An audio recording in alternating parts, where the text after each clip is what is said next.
What's going on, ladies and gentlemen? AJ Gore here, and we are back once again for another Tuesday Night Live. And tonight, I'm going to be bringing on special guest, MLF Elite Pro, also KastKing Pro.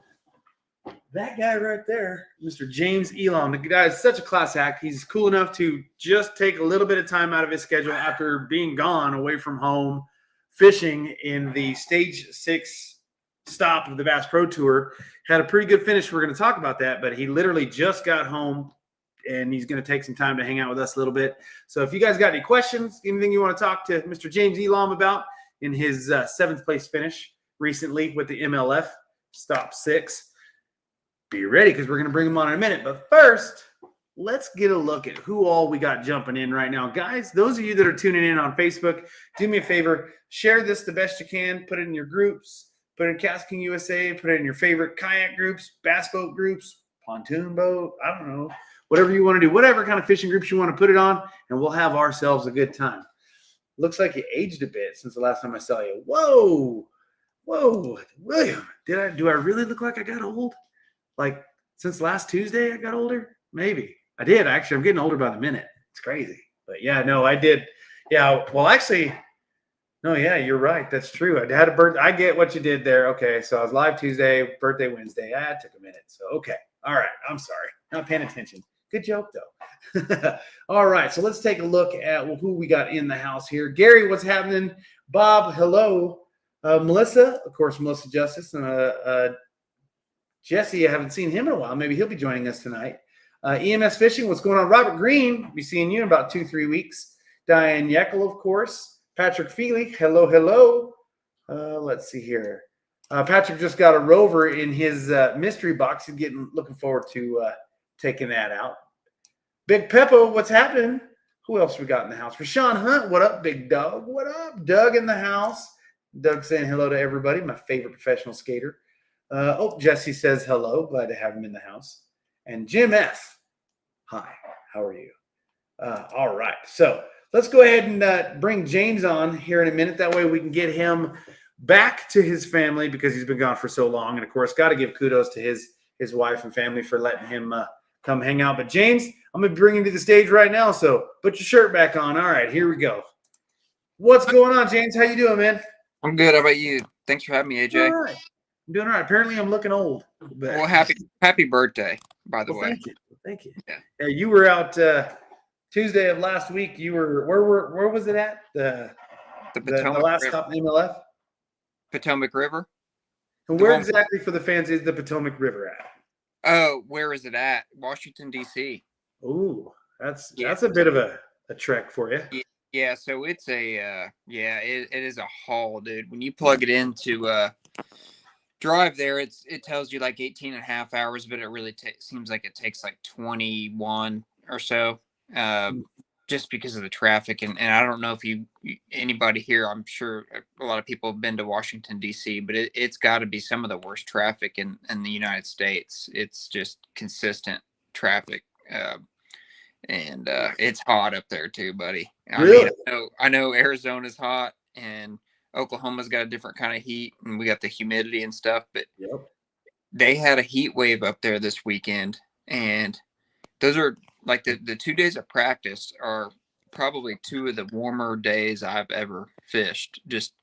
And of course, you're going hard all day long on those days. I went through 18 bottles of water the first day and 19 bottles the second day. Oh, wow. So I drank a couple credit cards for sure.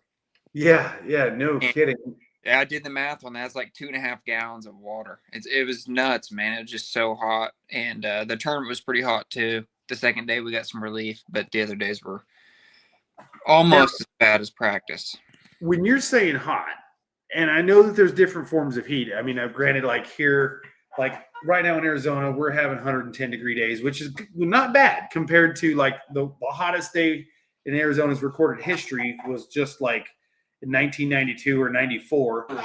Just the other day was the anniversary for it. And it was like 128 degrees or 129. I think it was 129.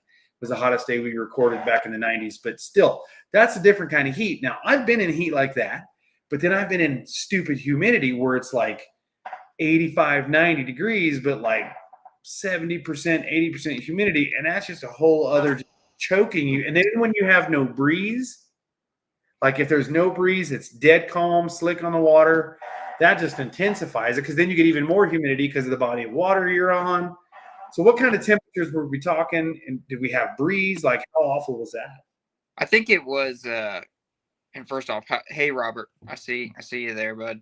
The I don't remember I didn't even look at the temperatures. I think it was like 98, 97, but it was dead slick calm and it was humid. And I don't know what it is. It's a different kind of heat up there. It's like a mix of like, I don't know I don't know how to describe it. It's just real weird. Different. Yeah, that's the second tournament I've fished up there, and it was like that the time before, not quite as bad, but it gets hot up there. It's impressive. But yeah, that's basically Chesapeake Bay, and the Potomac rivers are one of the main big rivers that runs into the Chesapeake, and that's kind of like a really good area of the country for a lot of tidal water fishing. You've got the James River just south of it, and the Chesapeake Bay's got some fish in it too. So it's definitely a certain way of bass fishing up there. It's pretty neat, fishing those tidal waters. Like tidal waters, like for me in Arizona, I've never fished anything like that. What are some of the things that you have to pay attention to and worry about? And it's like, what is one thing that rode your mind? Like, pay attention. Like, is there anything that sticks out like that? Like, I just couldn't. I obsessed about this one thing. What would that like? Run me through it. Yeah, it's a big deal to know things like what you're talking about. There's several different things, but the Potomac fishes its own little certain way. It fishes like all the tidal fisheries, but those fish tend to really relate to the grass there. So that helps to know that kind of going into practice, just to keep that in your mind.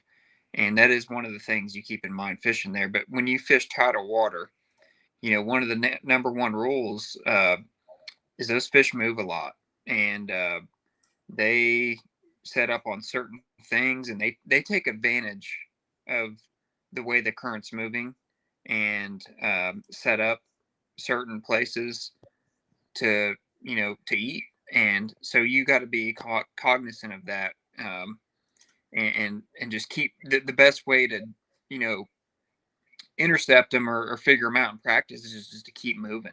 And you do the same thing during the tournament. If you don't hit them, usually tidal fish are pretty aggressive, and it's feast or famine. You're either in front of them and they're eating and you're catching them, or if you're not catching them, you need to make a move and that they're somewhere else, or there's something else going on. So when you do find these fish in practice, you got to be very you got to know what time or what the tide cycle was when you found them, and come back in the tournament at that same time. And it won't be the same time, like 3 p.m. or first thing in the morning. You disregard that. You come back at the same tide cycle, which will be Okay. it's an hour later every day. And they set up on certain things on high tide.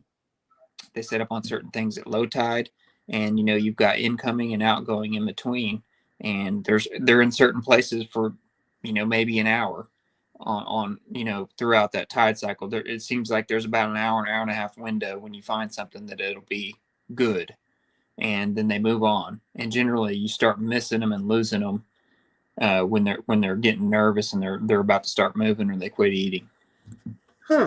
So now you say you're either in front of them and just catching, or almost, for lack of better terms, you get behind them and you're chasing, trying to find them.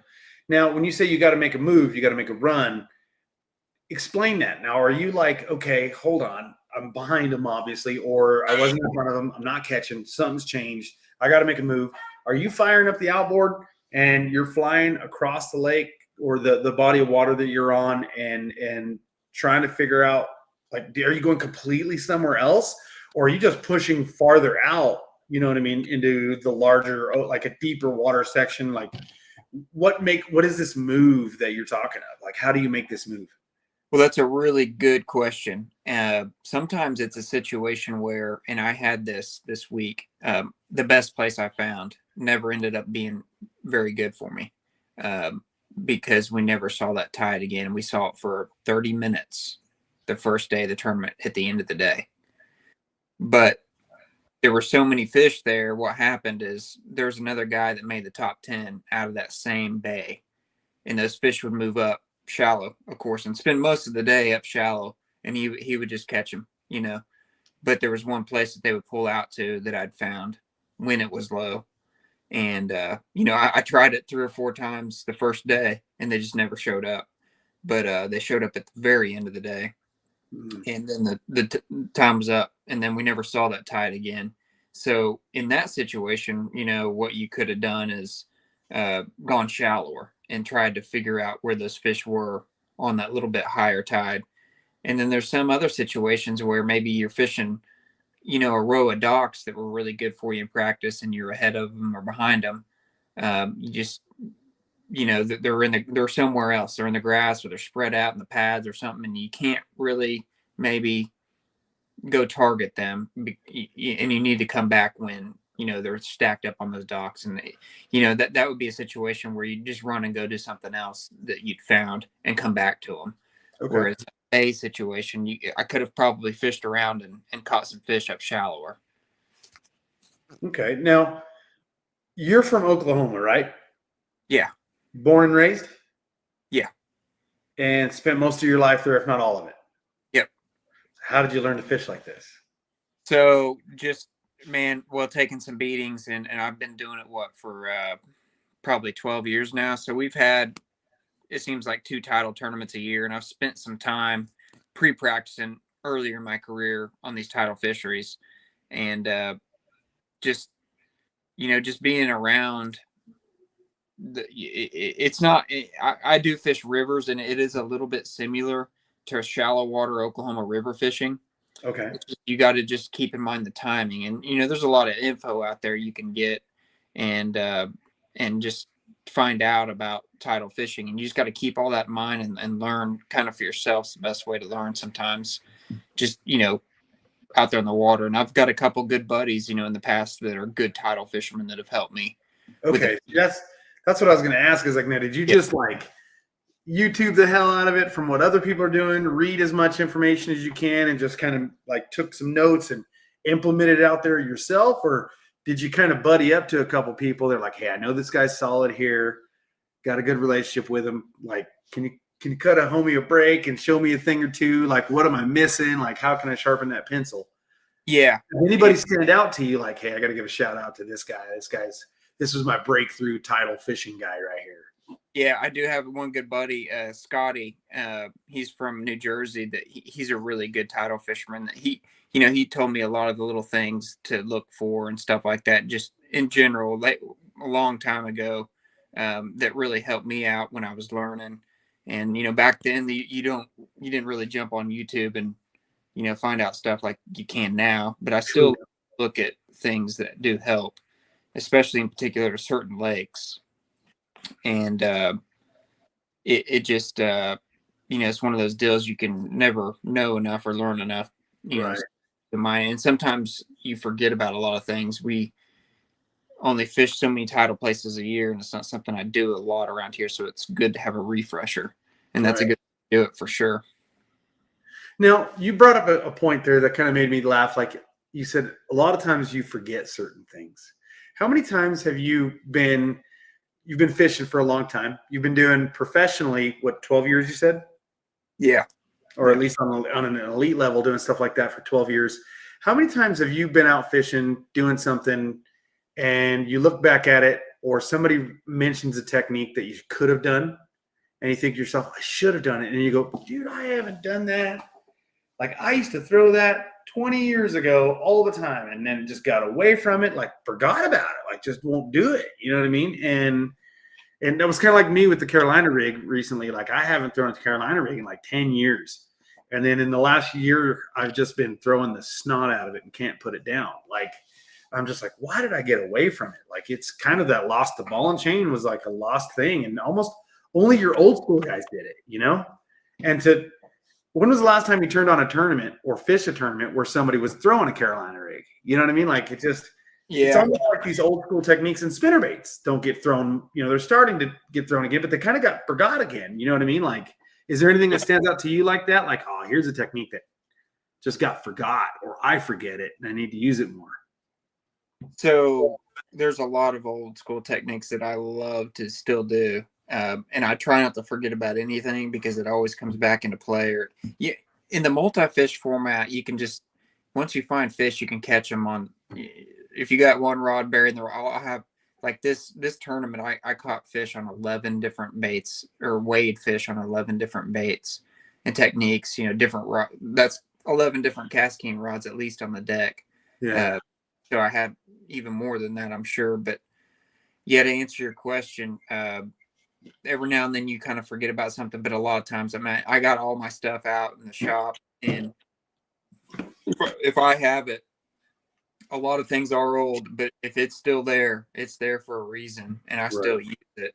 And if I think it's junk or I don't need it anymore, I get rid of it. But there are a lot of old baits that I still throw and prefer to throw over a lot of the newer techniques. And I talk about spinner baits. I spinner bait a lot here in Oklahoma, and it hasn't won any of our national tournaments, but I catch them a lot on it. And we oftentimes get a spinner bait tournament, but if one breaks out, I'm gonna be throwing it. So it just, we rarely hit that window to where we throw that. I did have a good Carolina rig tournament last year, just on a 6-inch lizard, man. And so it is a deal that I use every now and then. But yeah, there are a lot of newer techniques that kind of overshadow some of those old things, for sure. Now, going back to stage 6 and the KastKing, you said you had like 11 different rods, 11 or 12 different rods and reels out on the deck. Are there any that really were your saving grace? Like, okay, I caught them on 11 or 12 different baits, but let's focus. These 5 were my key players, and here's how I had them rigged, and here's what were the setups that really stand out to you to help you. Like, by the way, for those that I haven't mentioned it, you just finished 7th place, and I mean that's a pretty good chunk. You had a really good run. When I first started tuning in, you were in 5th, and I'm like, oh, he's right there. But Ott just ran out. Ott just got into a groove like he's been known to do from time to time, and just ran away with it. But then there's other times where you fall on your butt, you know what I mean, and just don't catch nothing. So feast or famine, that's fishing for you. But what stood out to you? Give me 4 or 5 combos and setups that with the bait that just really, without giving away something that might haunt you for telling it, like somebody else stealing your secret or something. But was there anything that just really went to work for you, combo wise and bait wise? Yeah. So there were probably 5 main things that I caught them on real well. The last day, I caught most of those fish on a fluke, just a weightless fluke. And I like to throw that on a 7.6 medium heavy. I threw it on the Carolina rig rod, the Speed Demon KastKing. And that's because I want to be able to cast further with it. It's a weightless bait. And I pair that up with a Mega Jaws 9-to-1 gear ratio, just so you can get on those fish fast when they do bite it. And you can find and work it pretty quick. And just throwing it weightless, 15-pound tripolymer. I like that setup for that a lot, and I love to catch them that way. So that was the main thing when it was slick calm that 3rd day, and when I was around the fish and I caught them on other things, I showed up to that same spot, and one of the other main things was just a jackhammer, just a green jackhammer, and I liked it. So I think the best stinking bladed jig rod is our 7.6 swim bait Speed Demon. That thing is so good, especially for open water grass fishing. Like, if I had to tell anybody to buy one KastKing, it would be that one. And bladed jigs are such a popular thing. Everybody's throwing them. They work everywhere, and you just don't lose fish on that rod. And it's really nice because it's got just enough backbone to it to rip out of the grass, and the length too is just really nice when you're in open water. But Now, that what on an club was old that again that you were saying? For the those that missed it? 7.6 swim bait, the Speed Demon 7.6 swim bait.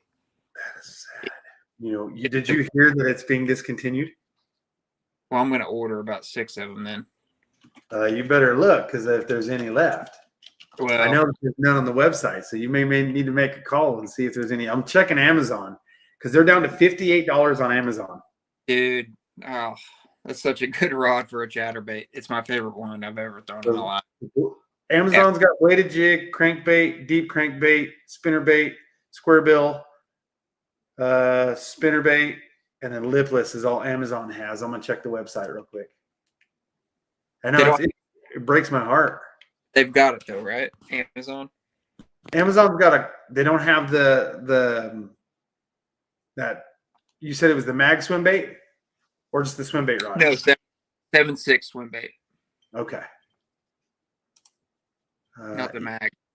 The only thing in stock on the website is the deep crankbait, deep dive. Darn it. Still got a bunch of plastic? You got any saved away still in the wrapper, put in the garage? I've probably got 6 of them, maybe. Okay. All right. Well, yeah, that's all that's left. So you've got, I bet you Brent's got a whole stockpile of them. Yeah, I've actually got some from him before. I traded him some rods for that rod because it's so good. But anyways, I was doing that, and so that was the jackhammer. The second day, I caught a lot of them on a swim jig because it was kind of cloudy, and I just like to throw that on a frog, the Speed Demon frog rod, the 7.2 heavy, and just an 8-to-1 gear ratio bassinator, and that was really good. The second day, caught a pile of fish on that. Another main thing was a shallow crankbait, and I threw the shallow crankbait. I saw 2 different ones, an Old Baby 1 minus and I think it's an Academy square bill wake bait. And just depending on like the height of the tide, one dove a little bit deeper than the other. And when it got, a little bit lower tide, you needed to run a shallower crankbait to get over that grass without bogging up on it. And I had one spot that's all they would eat. And really? Yeah. So I threw that on the spin out Asage, which is a 7-foot medium. And that's kind of like the perfect rod action for that type of bait, that type of presentation. And threw that on a Mega Jaw 7-to-1 gear ratio reel, the gray one. That worked really well. I caught a ton of fish on that this week. And I caught a couple on a little, spook, little Super Spook Junior that would come up and blow up because these fish were on bait big time this week. There were also bluegill and stuff around, but they really cared more about the bait fish stuff, it seemed like, this week. And trying to think about what else. Those were probably the main things: the swim jig, blade jig, crankbait. And so when it would slow down, I would catch some on a ICT live target stick bait, just a junior colored or black and blue, weightless, old school Texas rigged. That's really a good way to catch them at the Potomac, is just that Cinco style bait. Yeah. And so I did that a lot when it slowed down. So that was like my only spinning rod thing that I had. So that was on the Asage core spinning, and which the core spinning is just a 7-foot medium. That's like, if you had to have any one spinning rod, I've got a bunch of those rigged up, and I use that for almost everything. And then the Mega Jaw spinning. So those were the main things. That was it. Guys, if you have any questions for James while we've got him on for a few more minutes, please let me know in the comment section. We'll crank those out. Now, what is the next stop for you guys? Now, I know we got ICAST coming up, and then right after that should be another tournament. Am I correct? Yeah. We've got the Saginaw Bay in Michigan. That'll be our last tournament for the year before like the team series stuff kicks off. And then I saw that you just got your team figured out. Yeah, we had the draft for that thing. I got to draft in that one. Luckily, qualified to draft. So I got Gerald Spoer. He picked me last year. So I'm returning the favor. There you go. Yeah, you getting excited? Yeah, it'll be fun. That'll be in September. So we will. I'm guessing we'll be up somewhere up north in that time of year. Not positive, but I love fishing up there no matter where we go. So they don't tell you the details yet. Do you know the details at all until just right before? Or? A month before, they'll tell us the city we're going to. And that's it. That's it. From that point forward, you can't from that point forward, you can't go get on your phone and look at the lakes around there and stuff like that. You know what I mean? Really? So do they have like a thing where they can tell? Like, do they track your? Well, how do they polygraph us? So okay. Yeah, it's not something you want to go doing. So that would be against the rules. Looking and trying to research things. Where we're going, or basically they'll give us a mile radius, and what I really would like for them to do is give us a map of the state and then black out that circle of the radius, just so I can know like things I could you know what I mean? Yeah. Like look at or that would maybe help, but they don't do that, so I just don't even look. And so you're just kind of in the dark. You might have some general you can reason in your head, like say if they tell us we're going to and we've done this before, going to Knoxville, Tennessee, fished a cup there. Like I got a pretty good idea that we might fish some Tennessee River lakes or something. You know what I mean? Yeah. So there's always, last year they announced some weird town in Texas that I'd never heard of. So I knew it was probably out, probably in West Texas, because I didn't know much about it. And I had a pretty good idea we'd go to some of the maybe smaller West Texas lakes or something like that. So that's kind of what you get in your, you just kind of get that in your mind and try to think about where you might go. Okay. All right. Let's see here. Do we have any questions? Let's see here. Right now, it looks like everybody's just enjoying what we're talking about. So now, you and I always talk about, I love to talk about food and stuff on here. And of course, you were talking about, I was texting you getting ready for this, and you room with Josh Bertrand a lot. Josh is a friend of mine. Of course, I've got his, you can kind of see it by the mic right over here. There's Bertrand's, one of his MLF jerseys there. But who cooks the most when you guys are rooming up? Is it Josh, or do you guys take turns? Is it a 50-50? Or is it like his pride thing or your pride thing? How does the meal situation work on tour? Well, he almost does all the grilling. He's got a Green Mountain grill, pellet grill, that he keeps in the back of his truck. It's kind of a smaller, we can fit it in and out of his truck. So he takes that to every tournament, and we use that thing, dude. Yeah. And so what happens, especially this time of year, we'll want to practice our 2 days, daylight to dark. So this week, for instance, I was on the water from 6 o'clock to 8 o'clock at night, and we'll make dinners and we'll eat them on the water. So we'll grill up a bunch of chicken, make some rice. I'll do the rice and the broccoli, and he'll do all the chicken. He'll make 20 chicken thighs, and so we do a lot of cooking before the tournament starts. Doing that meal prep stuff. There you go. Yeah, we meal prep, and then we'll do steaks. Any night we can. There'll be some nights any night we can, except for those 2 nights. We'll generally do a ribeye or a New York strip or something like that. But he does the grilling almost always, and I'll help with little things here or there. But he definitely does the work there. And you guys are big on what you said, eating clean. So you try to stay away from fast food. Do you guys like pastas or anything like that? Or you kind of stay away from the carb side? Meat, fruit, and dark chocolate. Meat, vegetables, dark chocolate. Dark chocolate, nice. Yeah. That's about what we do. Is we'll do. We've been on a sweet potato kick, instead of eating regular potatoes, and then we'll do a salad, and we do that a lot. Butter and salt on the sweet potato, good seasoning on the ribeye, and just a good salad.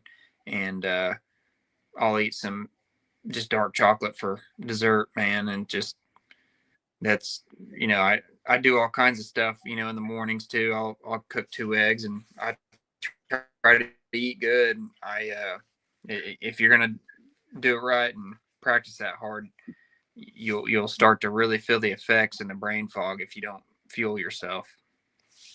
So I got a question for you right here. Here's a couple questions starting to funnel in now. So let's go with this one right here. Have you caught a snakehead on the Potomac River? I averaged one a day. One a day. Okay. Do you have any? Did you get any big ones, small ones, or what was the average? I caught like, I think I boated 3 that had to have been at least 8 pounds. They were big.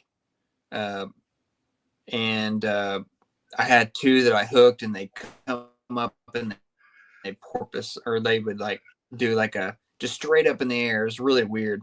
And a couple of those got off, but yeah, they were giant snakeheads, man. And they're real dangerous, especially if you get them with treble hooks, because they'll be really still and you think you can mess with them, and then they will freak out, just like a gator kind of like holds still and then it thrashes. It's that type of situation. So they're dangerous, man, but they're not fun. They're annoying when you're fishing for bass.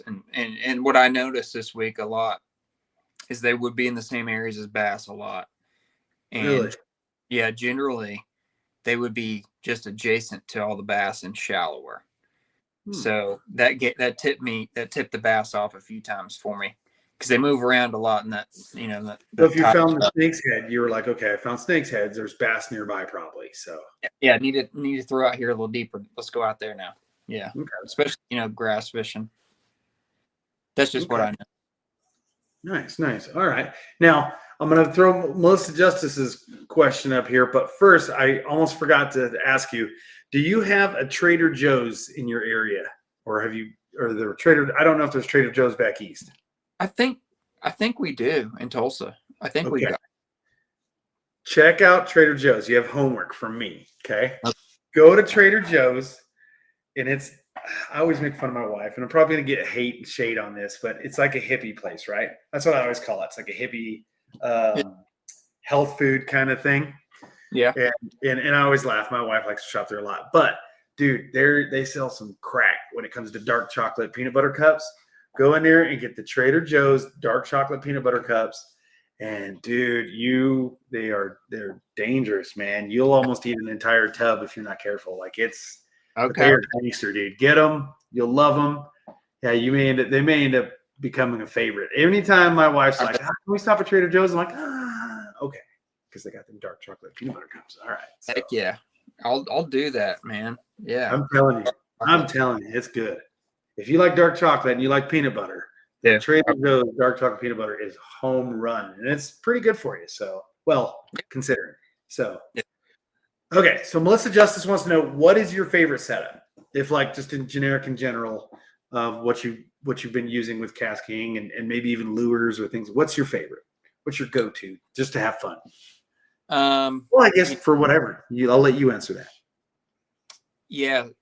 So probably the one rod and reel setup I utilize the most would be a Mega Jaws 9-to-1 gear ratio, the red reel, and a Sage ribbit, which is kind of like, just a medium heavy action rod.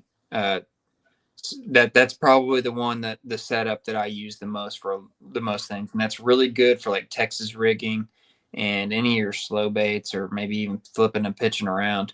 And you can put braid on that rod and do a lot of things like buzz bait and frog. And it's a very versatile setup. So I've got a lot of those. And for the spinning, probably the Mega Jaws spinning reel and the Sage core spinning on that side of the equation. Now you sparked my interest on this. Okay, so like the Carolina rig rod in the Speed Demon Pro, I've always said that is the universal get away with murder rod of the Speed Demon Pro line.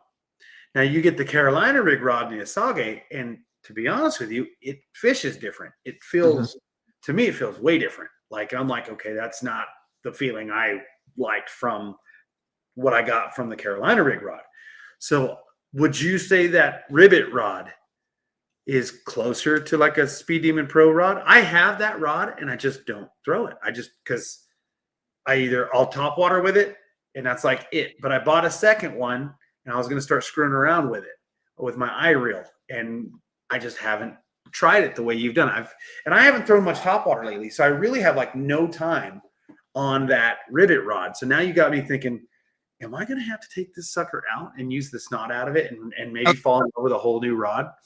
Yeah, I throw a shaky head on it.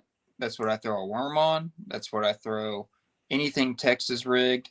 That's what I throw a jig on a lot. Any kind of jig. I use that Speed Demon 7.2 Frog a lot also. But the rivet, Asage is a little bit lighter, so it can handle lighter line and stuff like that, and a little bit, you know what I'm saying? So I like to like throw 17-pound line and 20-pound line stuff on the Speed Demon Frog. And then for the ribbed Asage, I like to use 15 a lot. Okay. So that's kind of how I approach it and look at it. And you can also spinner bait with it. It's just a stiffer, medium, heavy-ish type of rod. That kind of that get away with murder rod again. Yeah. Yep. Okay. I see a question here for Patrick. Ever hook a snapping turtle? I hooked one this week. Did you really? Yeah. Was it on camera? I think no. I think I had a crank. I was cranking, so I had treble hooks. It may have been a lipless crankbait, but anyways, yeah, I hooked one in the back and the foot. It was a biggin. Oof. Wow. Rashawn Hunt is our snakehead pro in the comment section. This is a dude that is his life, his world. I mean, he catches bass, everything, but snakehead is his thing. Like he loves it. Yeah.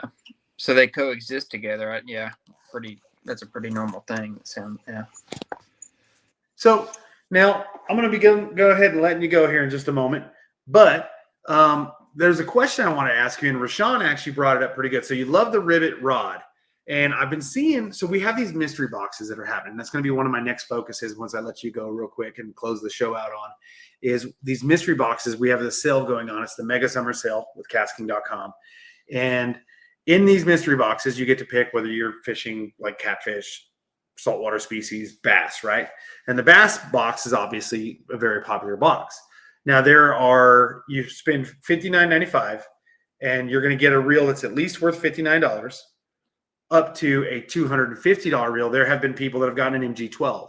And what's crazy is they use like the discount code that I'm scrolling across the bottom of the screen. They can use a discount code, 10% off. So they're paying like $52, $53, and they're getting MG12s, Mega Jaws Elites. So to get an MG12 for like $52, that's cheaper than what you and I pay when we have to buy something. You know what I mean? That's dirt cheap, right?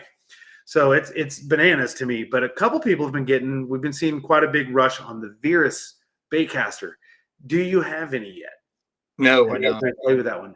I was hoping you do. Now, I'll get into it with the viewers here in a minute once I let you go. But this is it right here, and it is just a basic looking, no frills kind of looking reel, and I've seen quite a few people that get it. They're like, "Oh, Virus, oh, okay," and they're like, I think they were kind of hoping for that $200 reel, and like, because they've seen other people get it.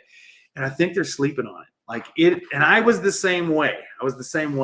But I'd love to see you, if you end up picking one up, try it. And I'd love you to report back, because you're one of those guys and you and I have talked about this. I see you fish with a lot of the reels that we use, and I'm like, wait a minute, we got James is an elite, and he can fish with all Mega Jaws Elites and MG12s and Kestrel Elites all day long and Bassnators, but you've used quite a few different standard non-elite style reels, non-aluminum frame reels. And I'm like, why? And you're like, because I like them better than this and that. So I think you're a great spokesperson for, you don't have to use the most expensive reel to get the job done. And you've actually made a lot of money using some of our inexpensive non-elite reels. I mean, are there any reels, like I've mentioned, that are not elites that stick out in your mind that you're using right now? Yeah, that new Legend Royale, the purple. The Legend Pro. Yeah, you said it. But that's a good one. And there's just certain ones that I try to use the best tool for the job, and whatever I think that is the KastKing that I'm going to use. So they're just different. The different reels we have are certain niche, have their certain strengths for certain things. So, but I would definitely would love to try that Varus. What gear ratio does that come in? I think it's an 8:1-1. Oh yeah, right up my alley. So it's a good. I mean, it's not the fastest, but it definitely ain't slow. No, that's perfect for a lot of things. I mean, that is good for a lot of things. So yeah, I mean, it's crazy. So, and then I love the fact too that like you're fishing at one of the highest levels anybody could ever fish at, and you're using gear. There's people out there. I guess the direction I'm kind of going is there's people out there. The point I'm trying to make that think I can't stand it. I hate it when I see it on Facebook when somebody's like, what's the best of it? What is the best? Like they associate like almost price with the best. Like I only use the best. I only use the most high-end Bentley of stuff. It's like, dude, like, yeah, I love the fact that some people will look at the price tag and they instantly associate it with, well, that's what I have to have because it's the most expensive. And I only use the best. Obviously, it's the best because it's so expensive. And you're out there throwing some reels that are $60 reels. And they're cashing $25,000, $50,000, $10,000, $3,000 checks. So, I mean, it's all over the board what these are doing. But the point is, you don't have to have a $500 reel. You don't even have to have a $300 KastKing reel. You can have a $65 KastKing reel and go out there and compete against, you know, the best of the best, you know. That's any right. of those big dogs, and you're killing it. Thank you for that. I love it. Yeah, and I've had some of those reels that I've been using for the last 4 years hard, and I mean they get used, and that's just like I said, I'll just use certain ones for certain things, and I don't care what the price is. You know, in my mind, I want the reel and try it, and I find a way to use it. And different strokes for different folks. Like, and it just suits you. Sometimes you're like, man, this just, I mean, really, you'd think this one would be better suited, but I love the way I personally, I lost him. James said good night. So I don't know if he's coming back on. James, if you end up not coming back on, I get it. It's dinner time. Not sure where he went. We lost him, but we're coming up on I've kept him on for far too long, so that'll actually work out perfect. So, but anyhow, James, if you're watching, you don't have to come back. Thank you for coming on. But I know I've kept him on. We're cruising in on 45 minutes to an hour here, so we'll just keep chugging along. If he jumps in to say goodbye, I'll let him back in. If he doesn't come back in, well, then it was a pleasure to have James. So, but anyhow, so yeah, talking about it, going into it. So like with this mystery boxes, there he is right there. James, I'm going to bring you on just so you can say goodbye real quick. So let me back. I don't know what happened. It went black. Somebody called me. Oh, okay. So, and it kicked me off. And I think. Well, I've kept you on for too long, so we can go ahead and wrap it up. But anyhow. Yeah, all good. I appreciate you having me. Not a problem. So, James, before I turn you loose, is there anything you wanted to finish up on or close out on or shout out to or any points you want to make? And how can people follow you in the coming weeks? I know you've got one more stop going. Is there anything else you got going on? Really, man, just I'm laser focused on the next tournament. It's the last one of the year. It's going to be very, very important to do well there. And we've got ICAST coming up, so I got to get planned for that. I just got home. It's been, you forget about everything when you're at these tournaments. So I'm just coming back home, and then there's a million other things to do and take care of, fishing wise and then home wise also. You just have life, roof leaks. Got to mow the lawn, pay bills here. This car needs tires and everything else. And washer quit working while you were gone. It's all money. It's no big deal, right? Yeah. It's only money. It's only money.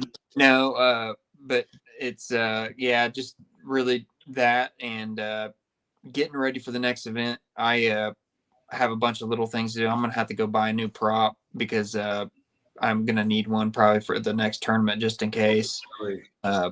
Just little things like that, man. I mean, it's just little things just to take care of to be ready for the next event. And of course, ICAST, get some things done at home, and before you know it, it'll be here. Cool. Well, awesome. Now, there's one thing, and I'll turn you loose, that kind of sparked my interest. She said it's really important to do well at this last tournament. Now, I remember last year they were kind of shortening the field a little bit, and some anglers kind of just didn't make the cut. And is that a similar case this year that everybody on the roster has to look out for, or are there some other key features as to why you made a comment like that? Yeah, no, it's bad this year. It's even more people. So they're getting down to the final 50 that they want to get to. So there's 20 guys that are getting cut after this year. So basically, they're going to go from 65 to 45, and they'll add 5 guys in from the Tackle Warehouse Pro Circuit, and that's how they'll achieve 50 going into next year. So that's that. Oof. So how, knock on wood, is how are you feeling in your? Obviously, you said it's very important, so you're not comfortable. Which you should never be comfortable, right? A lot of people aren't. It'll be fine. I just need to go to the next tournament and fish well, and I'll be fine. But it's just, man, yeah, there's just a lot of people that that are going to get cut, and it's not fun, whether you're one of those guys or not. So right, and then comfort can be confused with complacency, and you get a little too comfortable, you get complacent, and all of a sudden, whoa, wait a minute, what happened?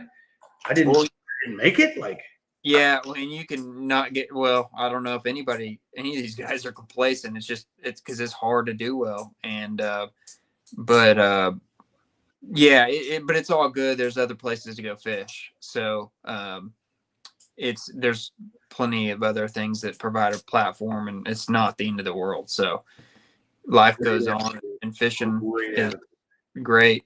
So we've got that. So, but no, it'll be fine, man. It'll be fine. Just got to go have a good event. That's all. Awesome. Well, James, speaking of going and having good stuff, go have a good dinner with the wife.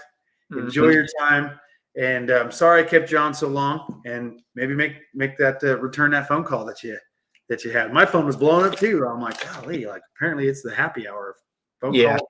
So, but right on, man. Well, I appreciate having you on. I'm actually going fishing this Friday with old Mikey Mosier. So sweet. Yeah, he's actually in Arizona. So, and we've been chatting back and forth, and I'm like, dude, if you get a moment, you can. I'll take you fishing. So I'm looking forward to that. So yeah, that'll be cool. Well, you guys stay cool and don't get too hot.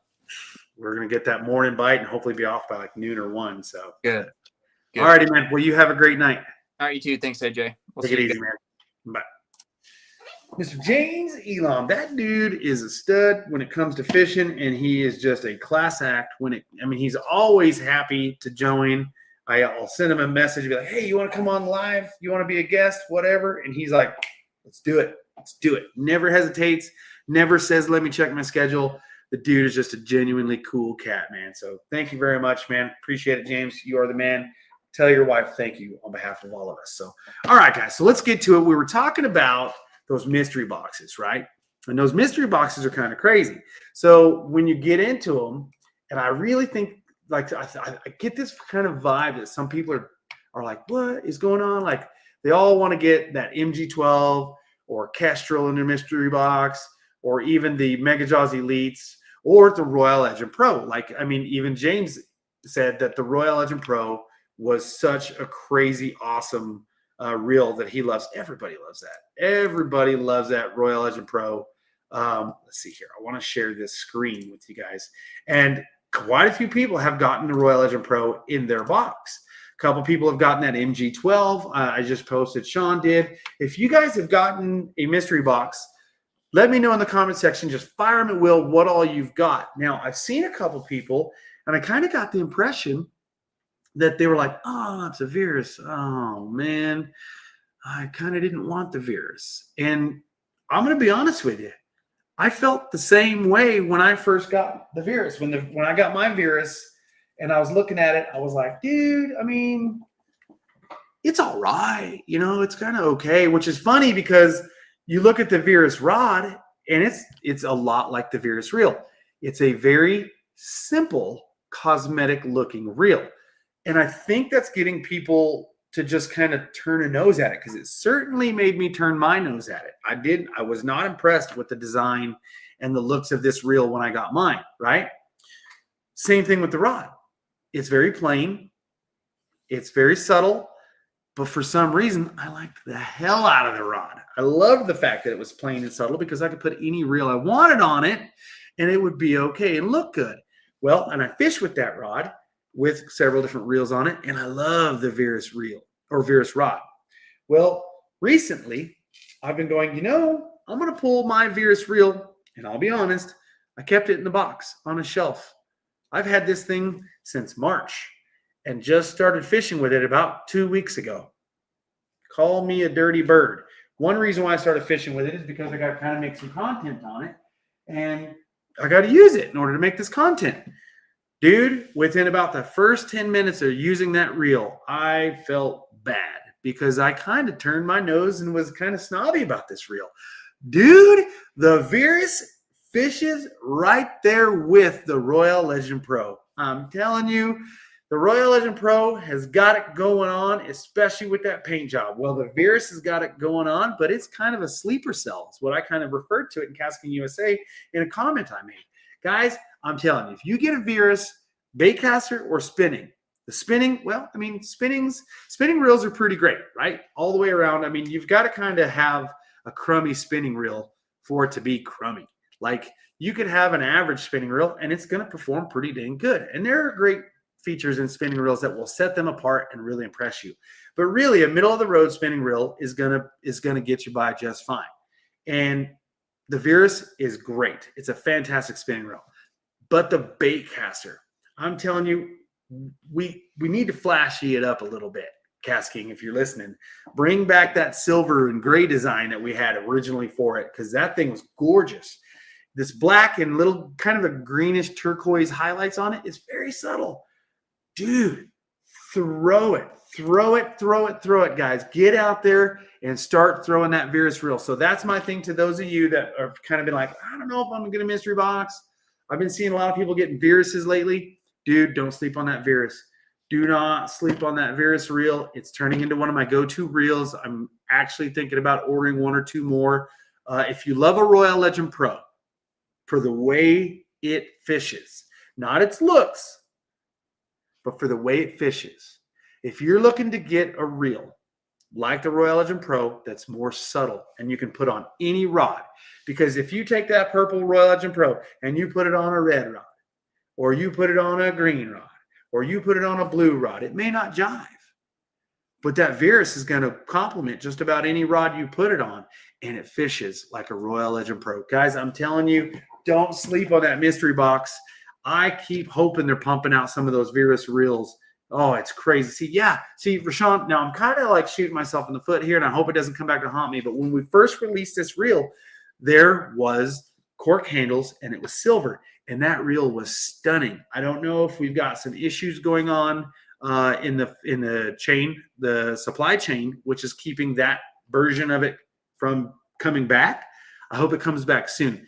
Regardless of whatever version's out there, guys, jump on a Virus.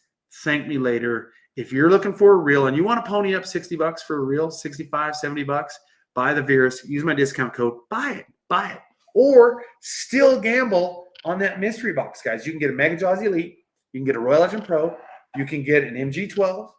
You can get all kinds of different good reels in there, and the Virus is one of them. And if you happen to get a Virus baitcaster, smile, because that is going to be a sleeper cell. That is a quiet monster. It is. It is going to impress you. It's got those calm, kickback, blend in, sniper, like you'll never see it coming until it's too late. That reel is badass, dude. I'm telling you. Okay, so Brian Wade says he's ordering his third box. You may have a problem. Now, I'm thinking about ordering a mystery box just for the fun of it. Just for the fun of it. I think I'm going to order a mystery box here pretty soon. What else we got? Brian gave me the info on that color. All right, Rashawn, hit me up in the comment or on Messenger. Let me know. I want to know. I actually just reached out to Brian too. I just sent him a video of some other stuff I did. But it's awesome. It is fantastic, guys. It's just great. I love it. You know what's crazy is I actually got sent a left-handed version too. And while I was in Texas, I gave it to my my wife's cousin, who we haven't seen in like 10, 12 years, and he's a lefty. And so I was like, you know what? I want to leave a parting gift with you guys for your hospitality. Here is a brand new, this reel just came out. I don't even think that reel was out yet. I was kind of supposed to be doing some film work for it. I gave it to him. I shouldn't have. And then now I can't get the silver, because that was my thought, is I'll go home and I'll just order me, a couple of replacements. And dude, now I'm just like, oh. And I think maybe that's one reason why I left this guy sitting in the box on the shelf. And dude, guys, okay, so last night I went out fishing, and I'm pretty sure I lost a 10-pounder on this. And it was my fault. Hooked him. It was a beast. Carolina rig. Yep, the old ball and chain. Like I said, I haven't been able to put it down. And I instantly knew I had a big fish. And I thought it was a catfish at first. And I should have known better, because that thing started shooting to the surface. As soon as it started shooting to the surface, I should have known this is a big bass. This is a big bass, tip down. Did I put my tip down? No. I was a bonehead, and I let that thing jump. And as soon as it jumped, just out of course view of my camera, I had my freaking action cam on, it come off. And it was a beast. It very well could have been 10 pounds. It was giant. Yeah, it was probably a 10-pound tree limb, and we call that a tree pounder around here. No, it was a beast, and it was my own damn fault. But oh well, things happen, right? So, all right, guys, that's one of the main things that I wanted to tell you guys is check out these mystery boxes. Have been a lot of fun for a lot of people. People are loving them. They're really enjoying them. And if you get a Virus, I've seen a couple people that almost seemed like they had their heart broke because they were expecting something else. Maybe they were looking for a Skeet Reese Icon, a Royal Legend Pro, the MG12, that we've been seeing pop out there. But guys, spool that Virus up. I've got 20-pound tripolymer on mine. I'm Carolina rigging with it, and it is stupid impressive. Stupid impressive. It is just absolutely awesome. Guys, I got to stick up. For this guy right here. I'll be the school bullies picking on it, and I'm telling you right now, this is the Karate Kid. It's going to do that freaking whooping crane kick to your face and make you have a different impression. But check it out, guys. Use discount code, save some money, roll the dice, and see if maybe you'll get your own Virus in that mystery box. Watch, some of you guys are going to buy that mystery box hoping to surprisingly get a Virus to put it to the test, and you'll get an MG12 or a Mega Jaws Elite in the 9-1-1. Or a Skeet Reese Icon or something else. But it's a good time, guys. Check out the Mega Summer Sales event. As you can see, we got iReel ones for 20% off. We got Mega Jaws spinning reels 15. We got Royal Legend Pros 10% off. All kinds of great deals going on, guys. Not just on reels, but you got rods. You got fishing line on sale. You got combos going down. That Brent Chapman special. Get it 10% off with some gear. Use a discount code. Save some money, guys. It is a great system to do. Sunglasses, apparel, and then, of course, fishing tools. Other apparel I always tell people to not sleep on, the Windcrest pants. They're some of my favorite. I've got a ton of them. They're like all I wear anymore unless I'm wearing work pants, and they are awesome. You guys are going to see me at ICAST this year. I'll be wearing Windcrest, guaranteed. So they are fantastic. Also, guys, tackle management, some great deals happening. And, of course, your boy is rocking the new purple Hyper Seal boxes. All right, guys, that's going to do it for me. Check out KastKing USA on TikTok and, of course, the TikTok shop. When Hunter goes live, Hunter's dropping the deals like crazy. Jump on those flash sales and get it picked up. Nikki goes live tomorrow night. Check her out on her live show on YouTube. She's been tearing it up. And then, of course, follow us on Instagram at KastKing USA, as well as KastKing Community. And if you're watching right now, you already know what's going on with Facebook or YouTube. Just make sure you're subscribed or following and give that turn that notification button on so when we go live, it is great. All right, guys. AJ, is the trim on the Virus light green?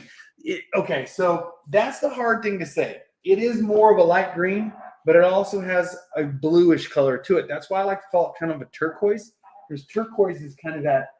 It's arguable that it's a green or it's a blue. It's a greenish blue. Yeah, so your highlights are a greenish blue color, and it complements quite a few different things. So it's a great system there, guys. Definitely sleeping on it. Don't be sleeping on it. Do not sleep on the Virus reel or the Virus rods, guys. Love them. All right, guys, that's going to do it for me. I am going to call it a night, and you guys have a great night yourself. I'm out. See you next week.